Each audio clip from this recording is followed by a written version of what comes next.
everyone, this is the Mongol's first English entertainment talk show named Inspired by Zaya.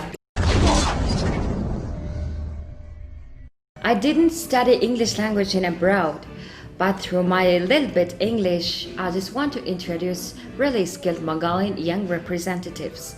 Today's our guest is a little bit late and I'm still waiting my guest, and he said he's coming. When I first called to him, he said that he's working on some song or CD and he's a really serious man, and we're just still waiting our guest, and maybe it's a traffic problem. Let's wait. Okay, he's saying he's coming. Just 5 minutes, okay?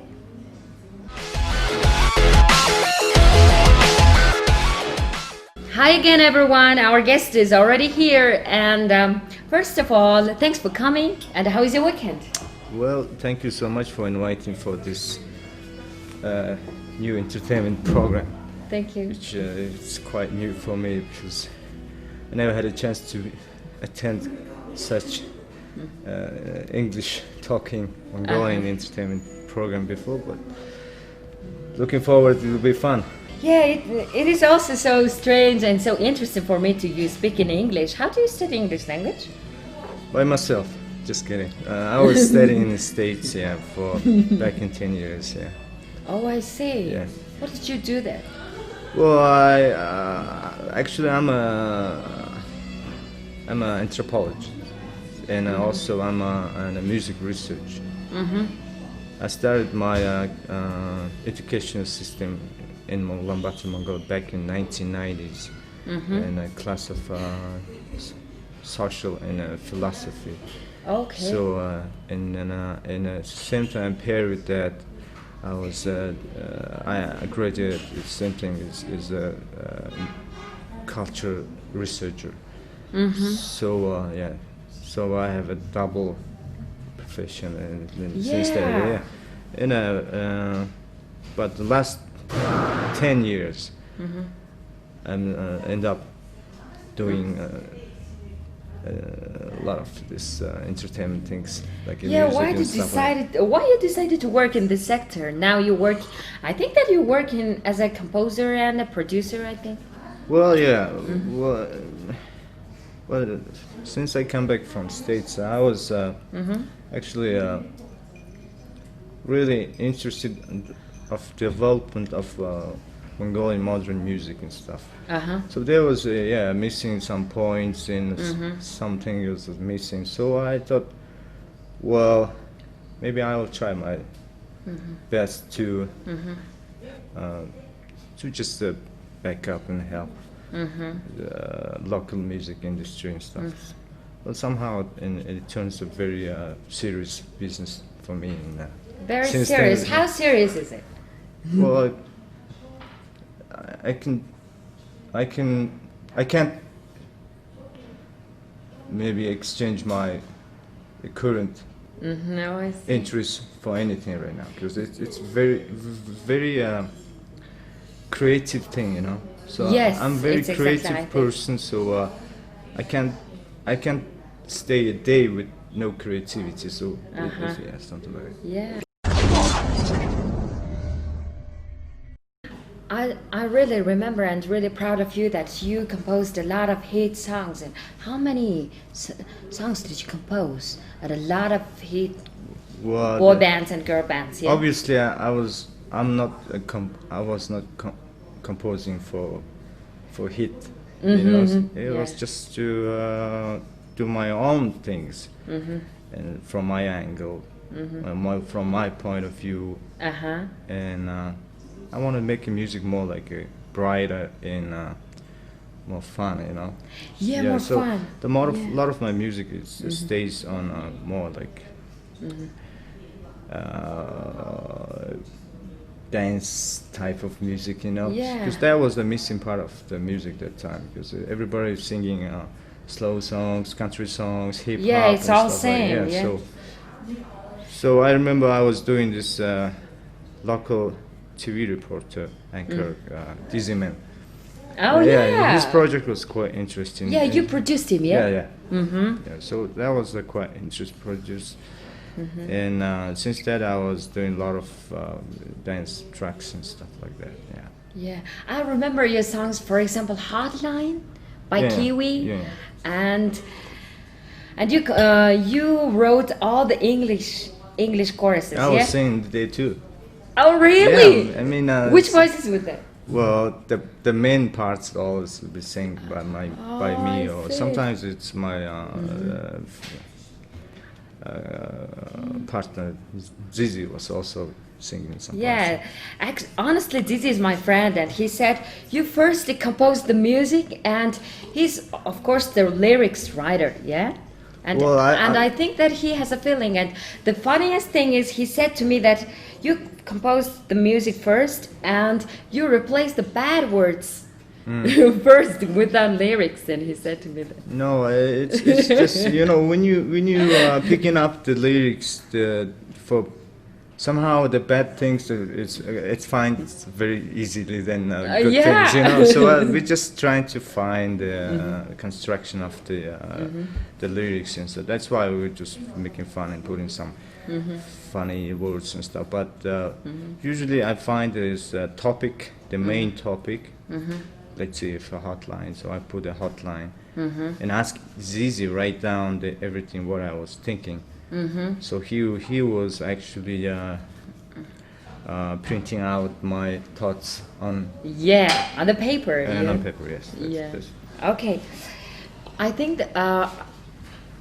that you did a really serious job. You worked in a Ministry of Culture and Science at the time, and so refresh the memory to worked in that ministry.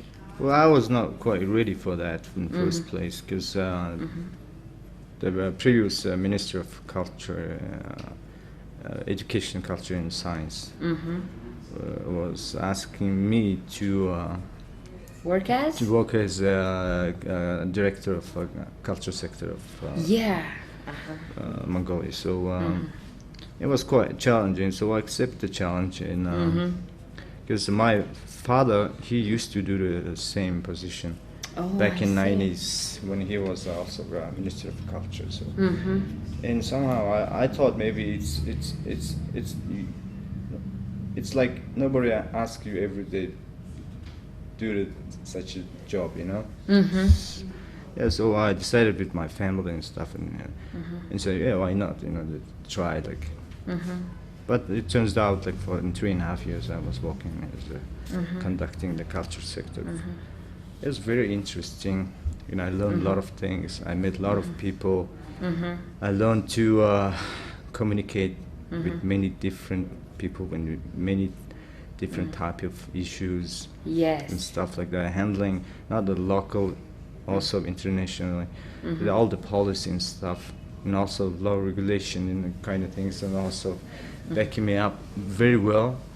So actually it was a big school for me, So what is the difference between working in the entertainment sector and the politics sector? Well, it's not politics sector, it's we are I'm not a politician, first of all, and then it's just the working on the policies. It's quite challenging, What will be like the policy of Mongolian museums, theaters, and cultural things, and all the kind of galleries, So, and I have to think, and sometimes it's like the daily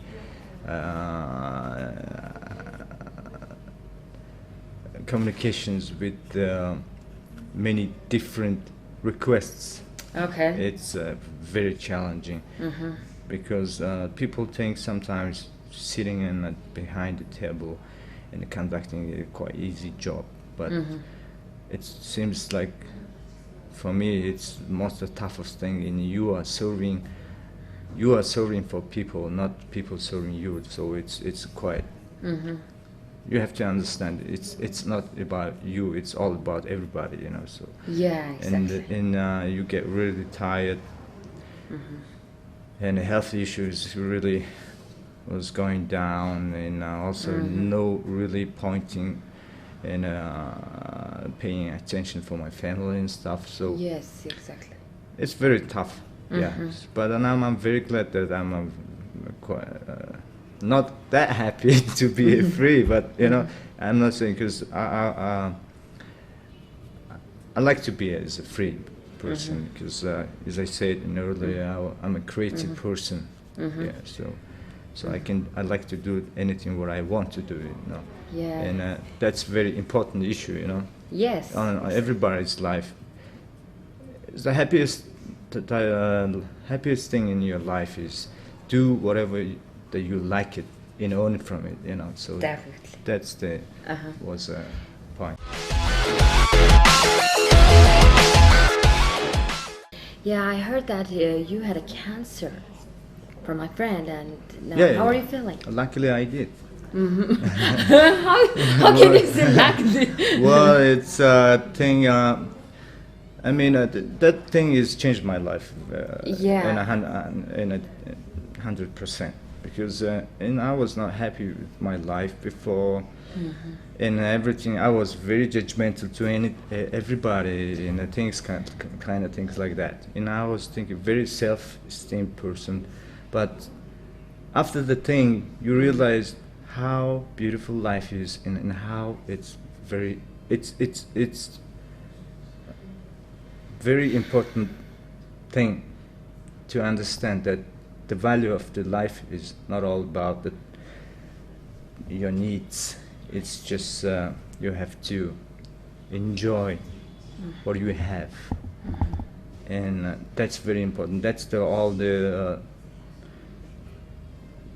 the meaning of the happiness. If you want to be happy, and when you laying down in a table, operation table, and you think you might die on it, you can leave. Everybody start talking to the God and stuff like that. Please help me. I was talking to myself, and I said, well, I was happy at that moment when I was in a table, because you have to accept even the worst time of your life is the best time of your life. Then you understand what's the happiness. Yeah. That's why maybe everything turns right after that to the very beautiful on side. So since that, I'm enjoying every single moment of my life. So and I'm sharing with all my friends and family, and so that's why I say it's a luckily. It's oh yeah, luckily has a meaning. Yeah, it's a really meaningful word. Tell me about the girl who chosen by you to the rest of your life. Well, tell me about the girl. Well, she's the most simplest person. Okay. I don't really look forward to find the most beautiful people. Beautiful is not outside. Beautiful is always inside. And the beautiful, it's important that the person accept you, whatever who you are. I found the person, and I'm very happy with that. And we don't really like to show up in the public and stuff like that. It's because it's our personal issue, you know. Yes, so exactly. I don't like to be in what do you call this yellow pages, what do you call it? The paparazzi camera. The paparazzi, yes. Because I like to be very simple. Do you have a kid? Yes, we have a kid. Oh, by the way, I have to ask that you're a kind of public figure, and how often do you face the paparazzi camera? I really don't care about that, you know. Why you don't care about this? Some public figures really like it. Well, that's why people like it who I am. Okay. They don't. Maybe some people like me that I don't care. You know, the way I. And you don't have to act. You have to be just by yourself.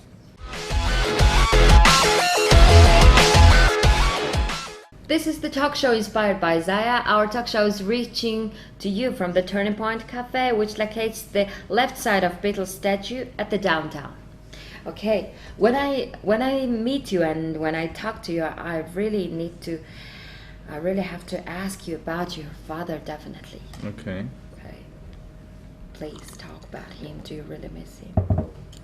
Well, yeah, I miss him a lot. But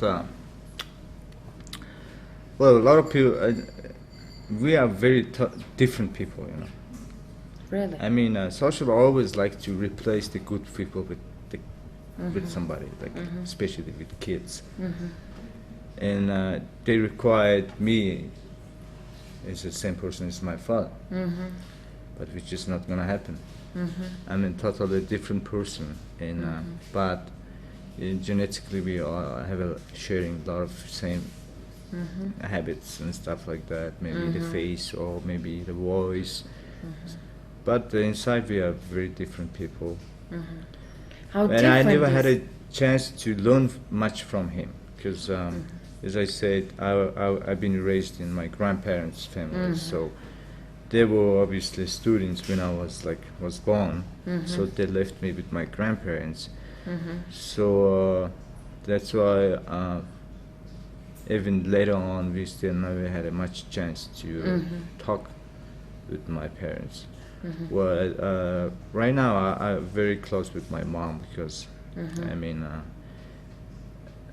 and I'm happy that but she also lives in Europe, so we don't meet like often, maybe twice a year and stuff like that. Social, he left a lot of funny things and very funny memories. inspiring, sharing things in social. So I learned that from social a lot, and I always analyze inside me what kind of person was my father. Should I be like him?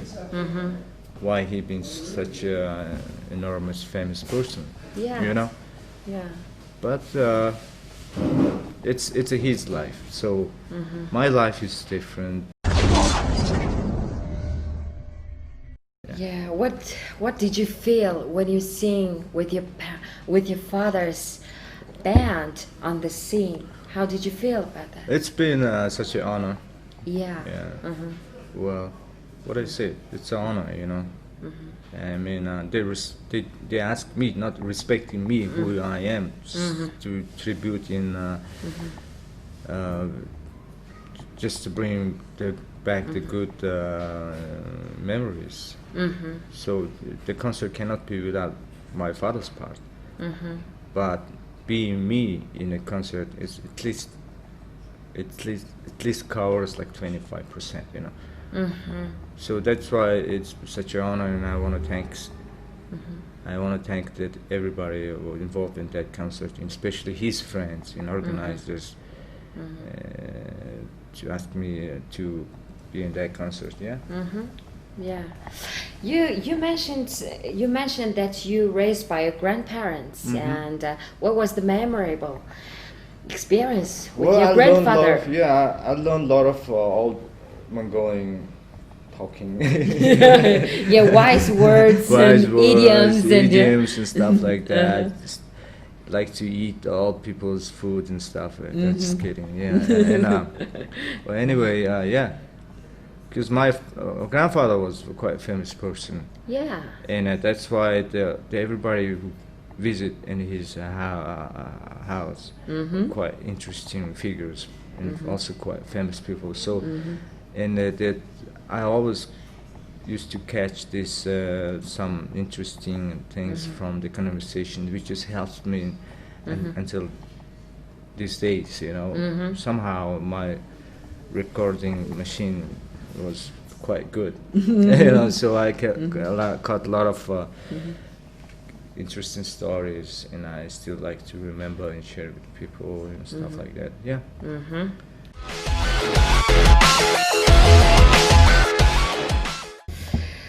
Okay, our talk show has a custom, which is you need to throw the Mongolian for traditional ankle bone. Okay. Okay. So for luck, right? This is a really kind of good fortune teller. Okay. You know the result already, yeah? All four sides on one throw, you're really lucky. Okay, let me see your spirit. Well, my spirit is like that. Oh, that's good. One horse and one sheep and two. It's Oh because I no, two like sheep and yeah. one goat.